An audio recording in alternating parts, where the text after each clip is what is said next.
All right, welcome back. So we're going to hop right into tonight's lesson, and this one is going to be the last part of this particular unit, and this is on something called logistical growth. Um, so we're going to explain the concept of this, and as far as coming up with these formulas, so like whenever we did exponential growth and decay, if you remember, we kind of started with an opening introduction and we did some back and forth math and kind of showed where the formulas came from. That's not really going to be the case with this one. So this is just going to be your regular form, and this is going to be the derivative form. And we're going to kind of just accept these for what they are.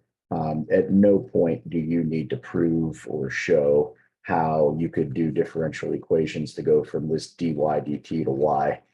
This is a pretty in-depth, messy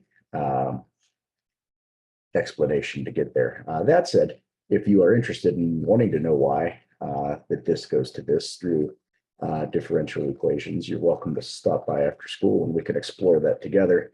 But I'm not going to take up your time online doing that. So for right now, there are two formulas that we do need to know with this, and that's going to be the dy dt form and then the regular form. And mainly, not that the other one isn't important, but if you're going to pick one of these to know, it's this first one here.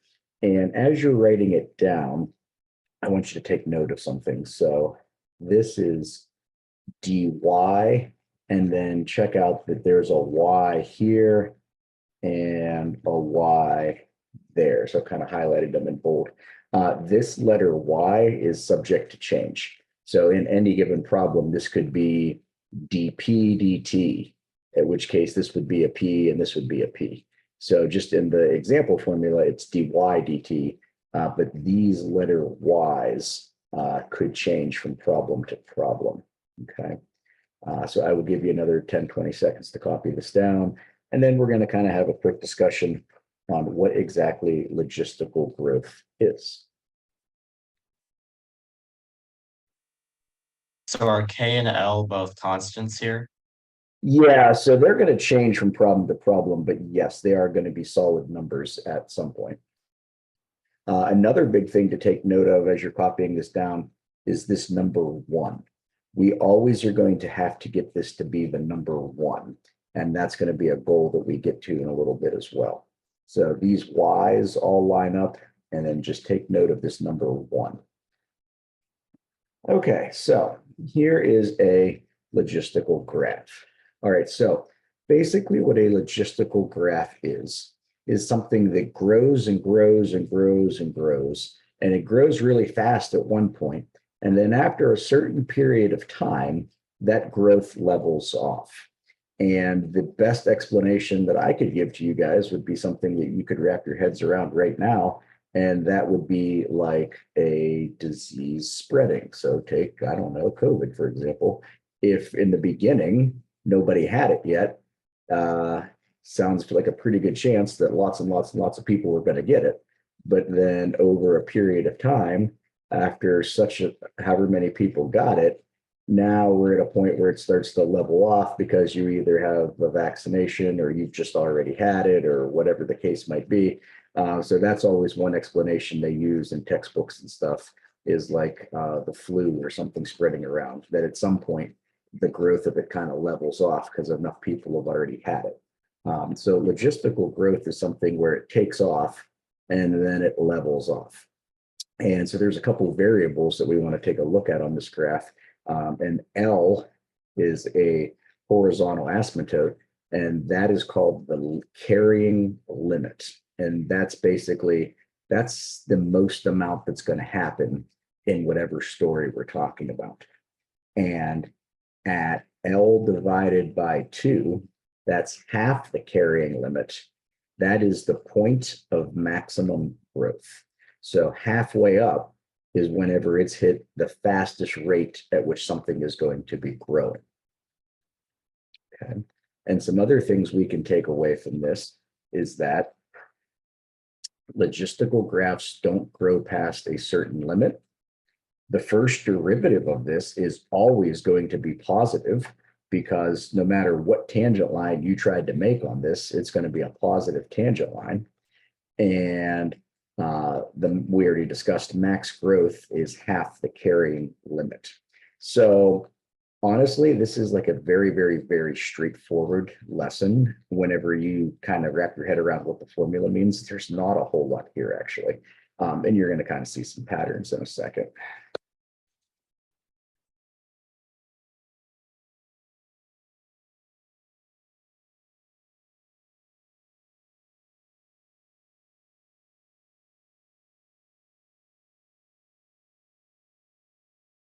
Okay, here we are.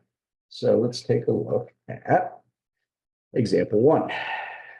Suppose a population grows according to a logistic model with a carrying capacity of 7,500 and K is equal to 0.006.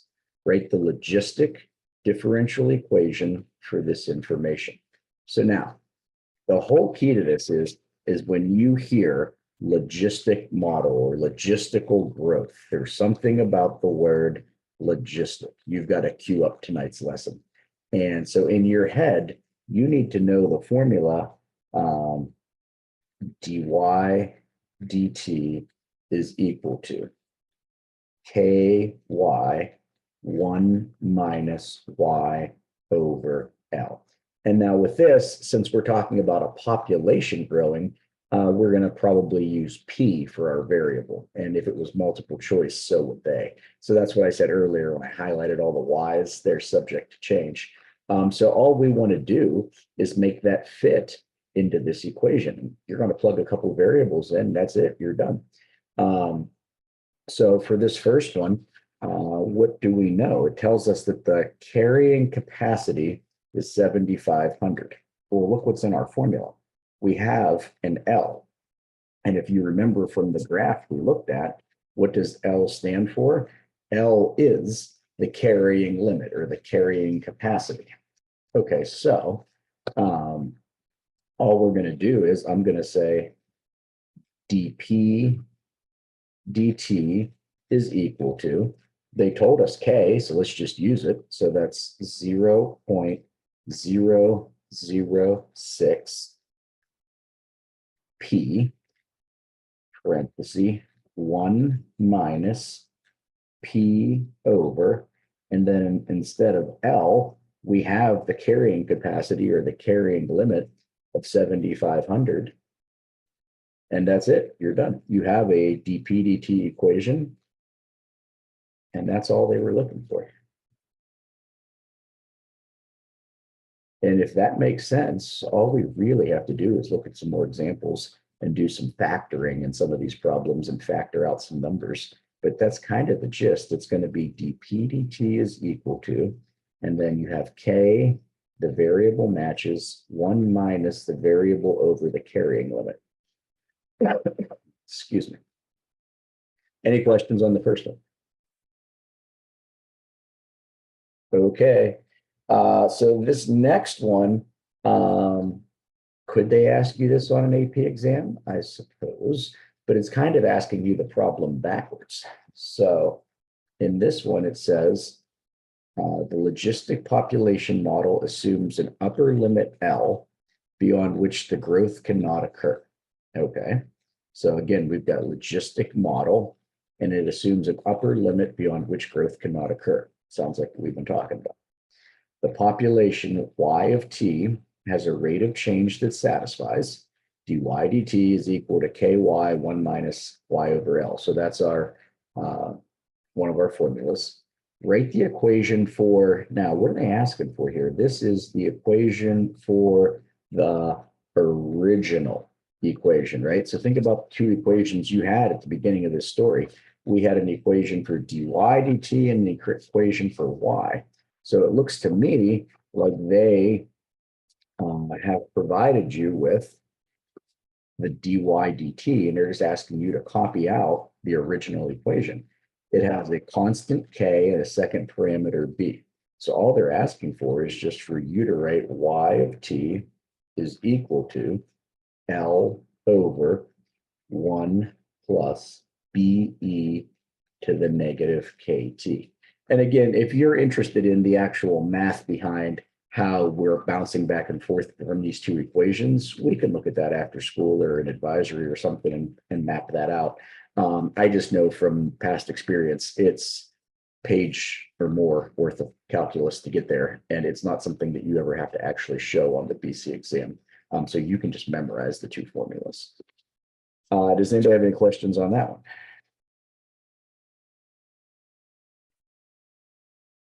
Okay. So let's look at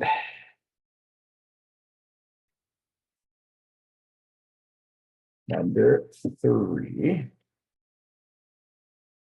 And number Sorry, 3. can you go back for just 1 second so I can take a photo?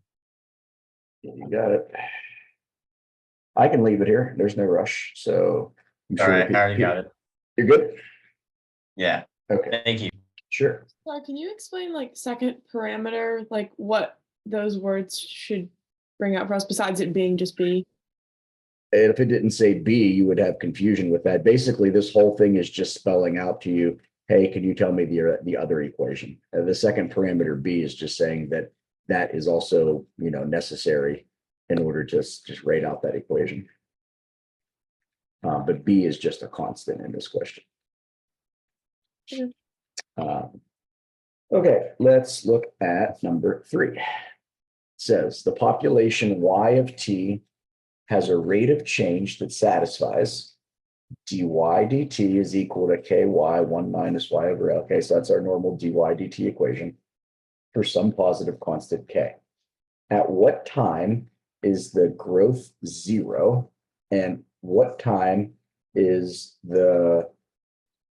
I read that wrong. And what time is the growth at its maximum? Express your answers in terms of L. So think about a logistical graph, right? If we drew that same graph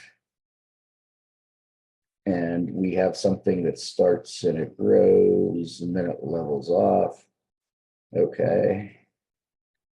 And then there's our horizontal asymptote, and that's at L. So the whole key to this is express answers in terms of L. Okay, so it wants to know when is the max growth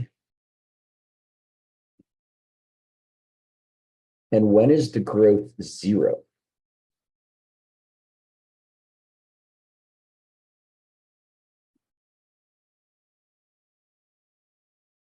All right, the max growth, and we're going to express our answers in terms of L. The max growth is at L divided by 2. We already spelled that out earlier. L divided by 2. And the growth is going to be 0. Well, if it ever gets there, technically it's going to be approaching it, but the growth would be 0 when you hit L, because L is the limit for which this thing can grow and it can't go past. So the growth is 0 if it ever hits actually L. So in terms of L, max growth is L over 2. Growth is 0 at L.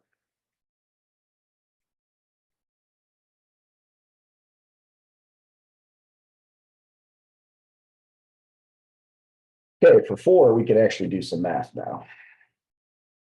Okay, question 4. Suppose a population develops according to the logistic equation, dp dt is equal to 0.05 p minus 0.0005 p squared, where t is measured in weeks. What is the carrying limit / capacity?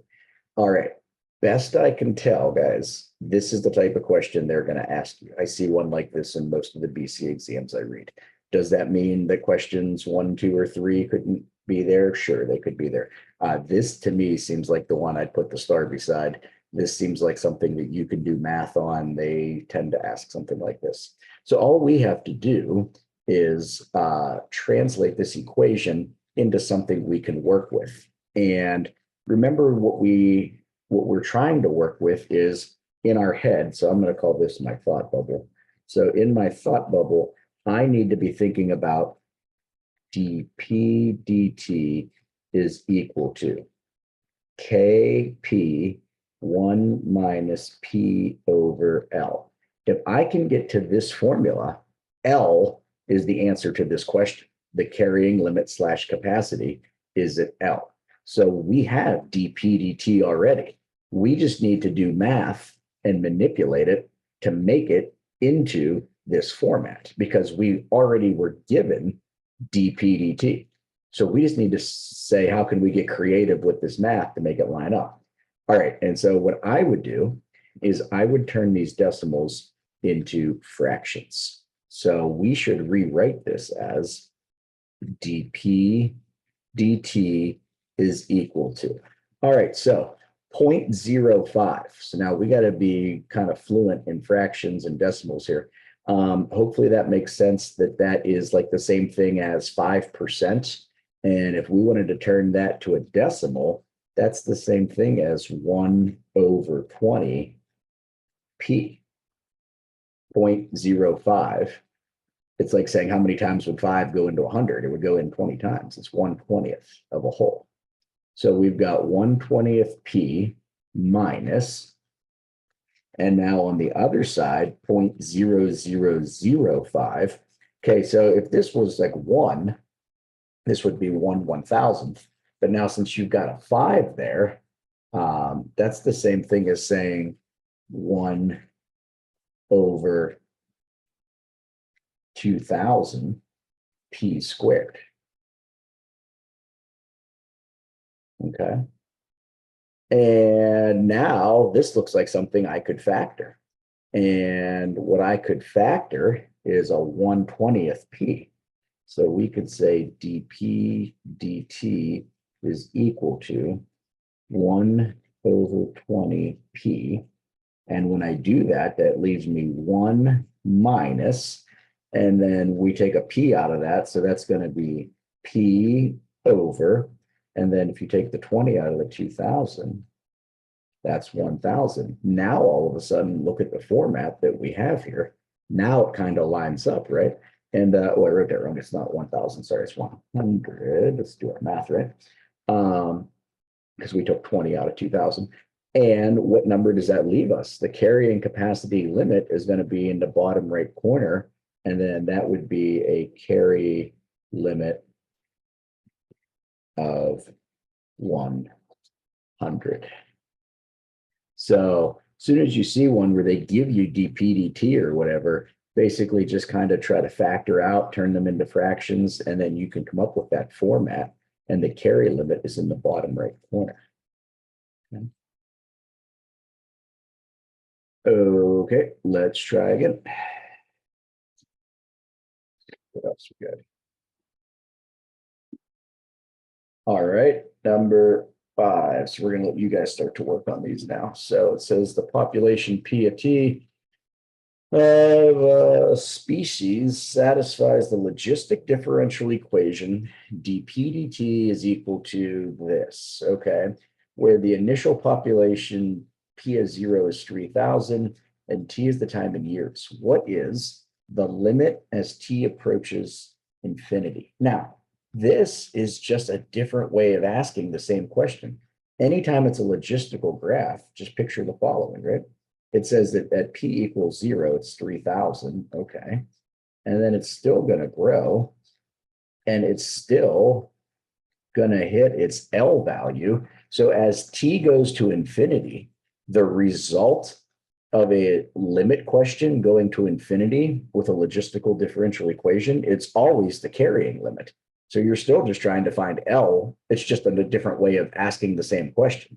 So they very easily could ask this question just as much as they could have asked this one here in question 4, because they're both asking for the same thing. This one just said point blank, what is L? The other one said, what's the limit as T goes to infinity? That's also going to be L. So now your goal is to try and transform this equation into something that works.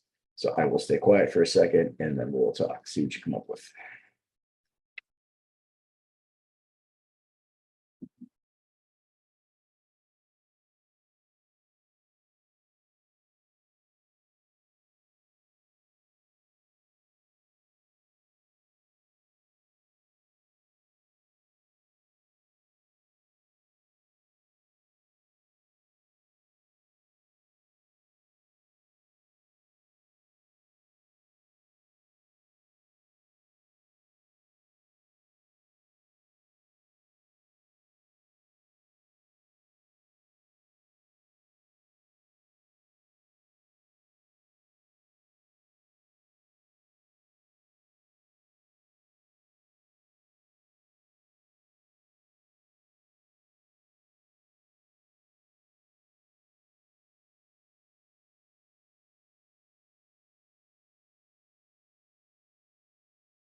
Okay, so to me, we're very close already to the thing we want.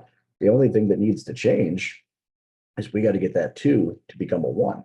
So in order to do that, I would say dp dt is equal to, I'm going to factor out two.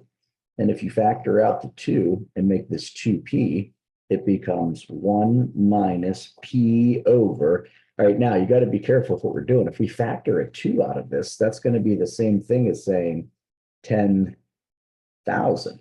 And then if your question is saying, how is that? Think about it. Whenever you factor something out, if you distribute it back in, it should undo it, right? So if I distribute a 2 back through this, that's going to be 2.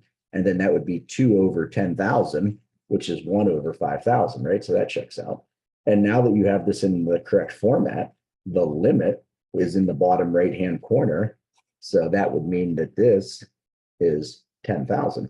So the answer to this limit question is 10,000. Do we ever need to use 3,000?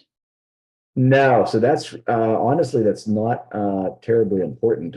That's kind of extra information. So the only thing that is helpful for is that these things can also work in both directions. So this is something that's growing and growing and growing. There are problems where it can be shrinking, and they have a slightly different name to them, but there is problems where if something is decreasing, decreasing, decreasing, it can also hit the carrying limit in that direction. So the P of zero thing will just tell you if the starting place is above or below the carrying capacity.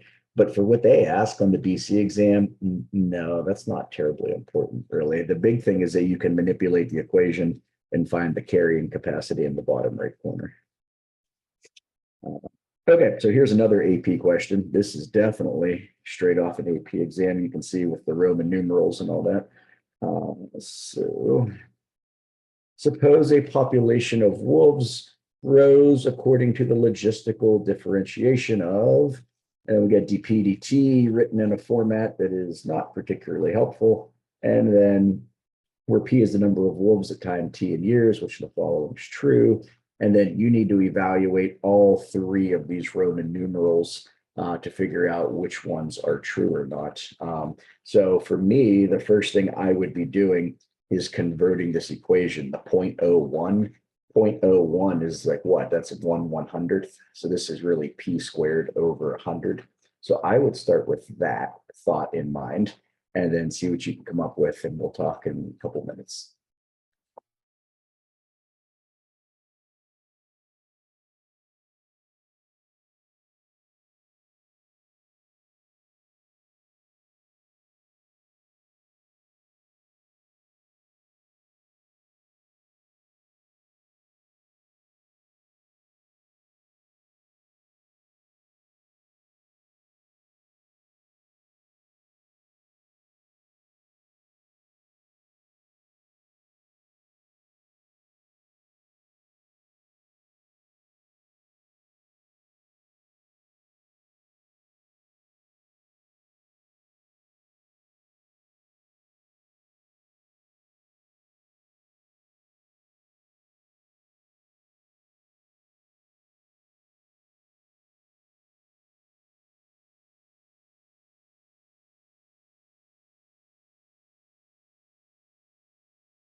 All right, so let's take a look here. So like I said, the first thing I would do is change this to be 3p minus p squared over 100. And then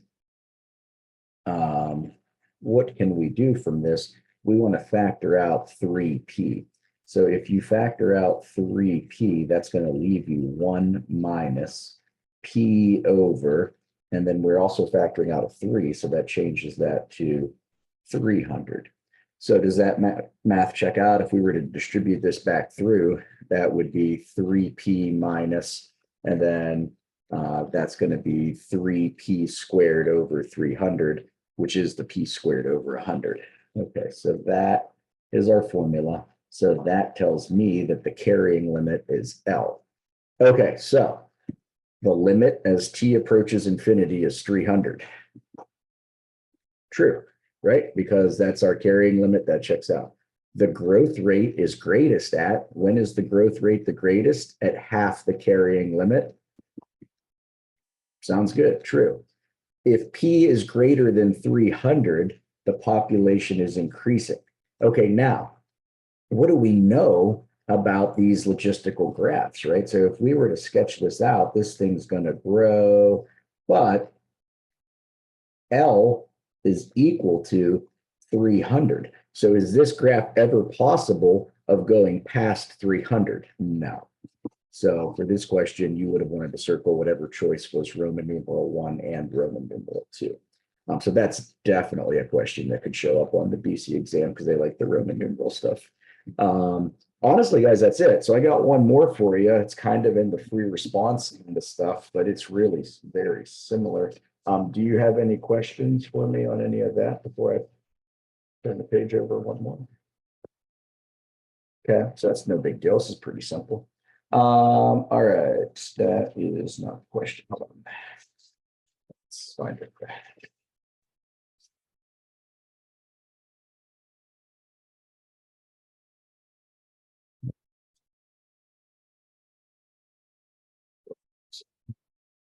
Here we are. All right, so take a second and go ahead and just copy this down. And then I will scroll. There's an A, B, C, and D. So go ahead and just copy the actual question down. And then I'll scan the paper up so that you can see A and B and C and D. So it says, suppose the population of bears in a national park grows according to the logistical differential equation. dp dt is equal to 5p minus 0.002 p squared, where p is the number of bears at time t in years. So as soon as you see this and you see that word logistical, we're going to kind of hopefully remember tonight's lesson where we're just saying, oh, I know what I want to turn this into. I should probably make that, into a fraction. We're going to factor something out. And once you do that, you kind of got all the information. Okay.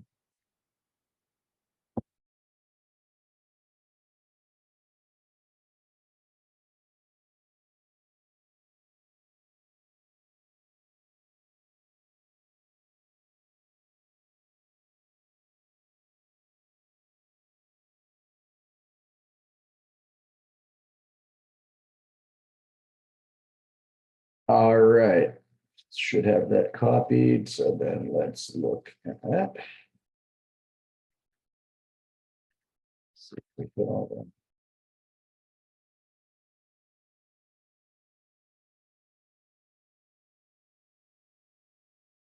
Okay, we've got for what values, ignore some of this that came through the paper, sorry. For what values is the graph of P increasing? If P of 0 is 100, evaluate the limit as T goes to infinity. If P of 0 is 3000, evaluate the limit as T goes to infinity. And how many bears are in the park when the population is growing the fastest? Okay, I will stay quiet for about 3-4 minutes and then we will talk.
Okay, so our original equation, let's make sure that we're all on the same track here, was this. So when you're thinking about this, this is the thousandth place, right? So thousands. So this is two in there. So this is like 2/1,000, which is really 1/500, right? So this is really 5p minus p squared over 500.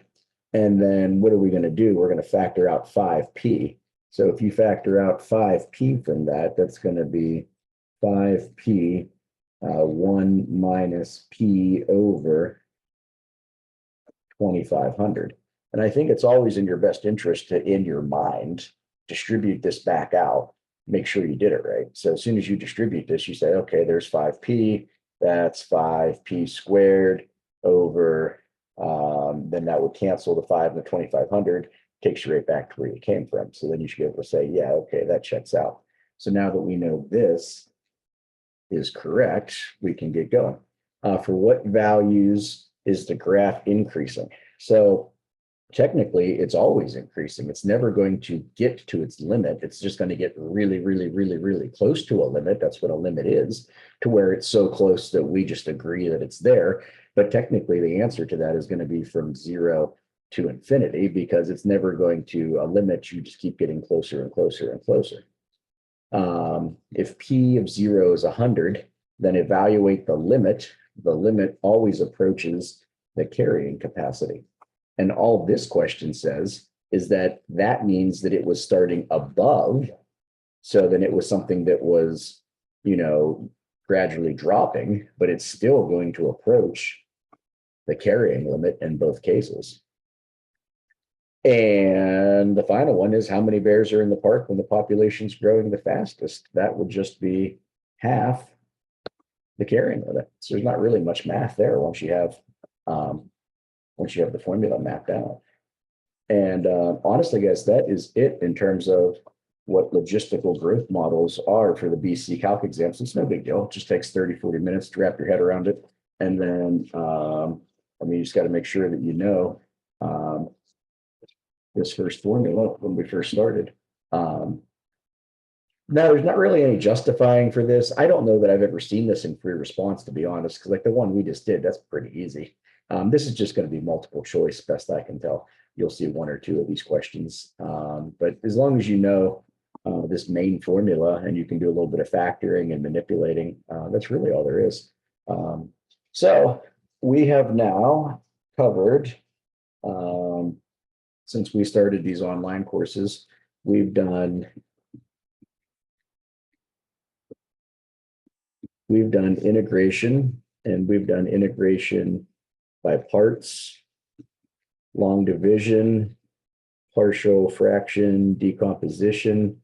We've done, what else have we done? Well, tonight we did logistical.